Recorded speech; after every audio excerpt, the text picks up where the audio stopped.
Bonjour, bonsoir, JP pour JP Online, une chaîne dédiée aux jeux de rôle et aux mondes imaginaires. Une vidéo réponse dans le cadre du RPG Week, question numéro 18 concernant la création de personnages, le processus que j'utilise pour créer des personnages. Alors, quand je veux créer un PNJ, c'est évidemment dans le cadre de l'écriture ou de la préparation d'un scénario. Donc ce PNJ devra avoir une utilité en termes scénaristiques, devra avoir un rôle à jouer. Donc je vais d'abord l'imaginer à partir de là. Ensuite, donc, au niveau de son rôle, qu'est-ce qu'il va apporter au PJ? Est-ce qu'il est là pour leur proposer une épreuve à surmonter? Est-ce qu'il est là pour leur donner des indices? Est-ce qu'il est là pour les aider, pour leur mettre des bâtons dans les roues, pour s'opposer à eux?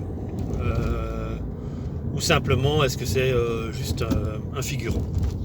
Dans le cadre d'un figurant, une simple description et quelques caractéristiques de base peuvent suffire. Dans les autres cas, je vais essayer d'approfondir un petit peu le personnage, le PNJ. Alors au niveau de sa description, je vais essayer de lui trouver des signes distinctifs, minimum 1 évidemment, qui vont permettre en tout cas aux joueurs-joueuses de pouvoir le reconnaître, de bien le fixer dans leur mémoire, de pouvoir se dire ah oui c'est ce tenancier d'auberge chauve avec un gros nez, c'est ce vieux bizarre barbu rencontré dans la rue, c'est ce soldat balafré qui combat avec deux épées. Voilà, c'est un peu stéréotypé, mais c'est un peu l'idée que j'ai par rapport à ça, enfin, le processus que je suis, un processus un peu caricatural mais qui permet vraiment aux joueurs de fixer vraiment le personnage. Alors après ça, je vais voir un peu quelle sera son attitude par rapport au groupe de joueurs, enfin, au groupe de PJ. Donc là ça rejoint un petit peu son rôle dans l'histoire. Je vais peut-être explorer aussi les relations qui pourraient éventuellement tisser avec les PJ au cours de l'histoire, à court, moyen ou long terme, voir si ce sera un PNJ récurrent ou pas. Et alors seulement après, par rapport au jeu pour lequel j'ai écrit le PNJ, je vais y coller des caractéristiques, des compétences suivant le système de jeu du jeu choisi. Et en toute fin, si je tombe sur une illustration qui correspond bien au PNJ, je vais la mettre, je vais la prendre et éventuellement la montrer aux joueurs, joueuses pendant la partie. Mais je pense que le mieux c'est quand même de pouvoir se passer d'illustration et de permettre alors favoriser le travail de l'imagination des participants autour de la table par rapport à ce personnage. Ça c'est pour les PNJ. Alors pour les PJ, là c'est un peu plus personnel comme démarche, comme processus. Je vais d'abord essayer de me l'imaginer en tant que concept. Donc là je rejoins un petit peu les processus de création habituels du jeu de rôle. Je vais très certainement m'aider d'illustrations que je vais pouvoir trouver sur internet. Les illustrations vont soit arriver dans un second temps une fois que j'aurai imaginé le personnage,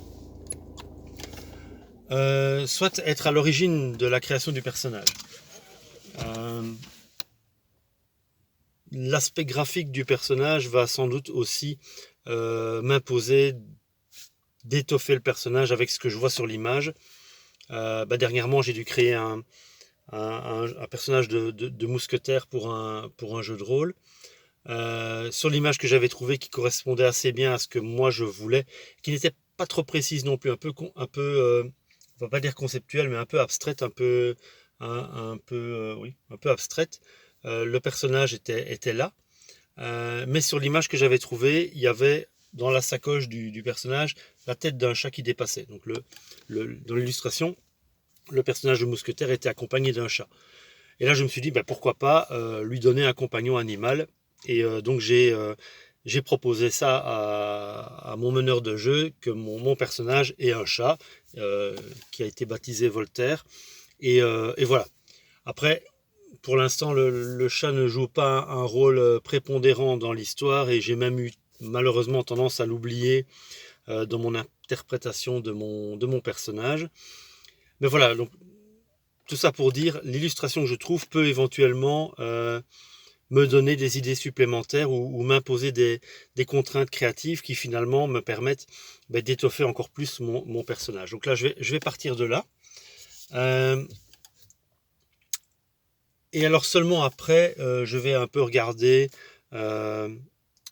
si dans l'univers de jeu, le concept que j'ai imaginé colle à une classe, un archétype ou un type de personnage prédéfini dans le jeu. Et alors, suit alors le processus habituel de création de personnages avec, suivant le jeu, compétences, caractéristiques, talents, des points répartis, des dés à jeter, etc. Mais c'est vrai que je vais d'abord partir d'un concept, essayer parfois aussi, selon le jeu, de voir un petit peu les classes ou les archétypes de personnages qui sont moins joués pour un peu explorer, sortir un peu des sentiers battus. Ou alors au contraire, me dire, bon, je vais jouer un guerrier nain basique, carré, barbu, voilà, ou, euh, ou un chasseur de primes, ou un contrebandier à Star Wars, voilà, les personnages un peu classiques. Ça dépend un peu du jeu et de l'envie que j'ai d'avoir un certain confort en jouant un personnage classique du jeu en question, ou explorer un peu les côtés un peu, les corner cases, on va dire, du jeu. Voilà, donc c'est un peu mon processus. Maintenant, ça part parfois un peu sur un coup de tête ou sur l'imagination du moment. Ouais, c'est tout ce que je pourrais dire. La création de personnages peut aussi, en tout cas pour moi, se faire en concertation avec le groupe de joueurs lesquels je joue, pour essayer peut-être d'avoir un groupe équilibré.